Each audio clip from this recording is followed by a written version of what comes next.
देखो हमने previous class में वेक्टर एडिशन की कुछ प्रॉपर्टियां पढ़ी थी। चलो अब जो बची हुई प्रॉपर्टीज हैं उसको पढ़ लेते हैं। हमारी पहली प्रॉपर्टीज है कि देखो अगर मेरे पास m एक स्केलर है, दो भी और n भी एक स्केलर है, तो हम आगे पीछे गुणा कर सकते हैं। ज़्यादा कुछ नहीं, पहले इसको गुणा कर लो, उससे गुणा की बात है।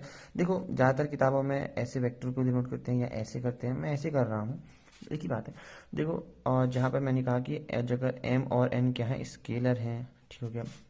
दूसरी प्रॉपर्टी है अगर m और a के बीच में कि ये दोनों का योग अगर गुणा अगर जीरो हो जाए, तो इस केस में हम कह सकते हैं कि इधर m में एक जीरो स्केलर है या फिर और a जो वेक्टर हमारे पास वो जीरो है, ठीक हो गया।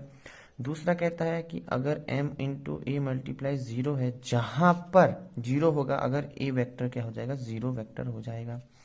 अगर m और a बराबर जीरो है, इसका मतलब m भी क्या हो जाएगा, जीरो। इस चीज को ऐसे समझो कि अगर इसका मतलब ये है कि m के स्केलर के साथ अगर जीरो को जोड़ लो है, जीरो वेक्टर को, तो जीरो होगा, और किसी वेक्टर को जीरो के साथ मल्टीप्लाई कर दो तो जीरो होगा। इसका मतलब ये ज्यादा कुछ नहीं है। और सेकंड थिंग, अगर एक के साथ में एक को वेक्टर को मल्टीप्लाई करूँ तो सेम बनेगा, ज्यादा कुछ नहीं चेंज होगा मैग्नीट्यूड में, ठीक हो गया। ये कुछ बेसिक सी प्रॉपर्टीज हैं जो हमने जानी थी। अब हम अगली वीडियो में क्वेश्चन करेंगे, जितना हो सके हम समझने की कोशिश करेंगे वेक्टर एडिशन को, ताकि हमारा कॉन्सेप्ट अच्छा हो, जब हम आगे पढ़ेंगे तो हमारे एक भी गलती नहीं हो। मिलते हैं आपको अगली वीडियो, तक के लिए बाय।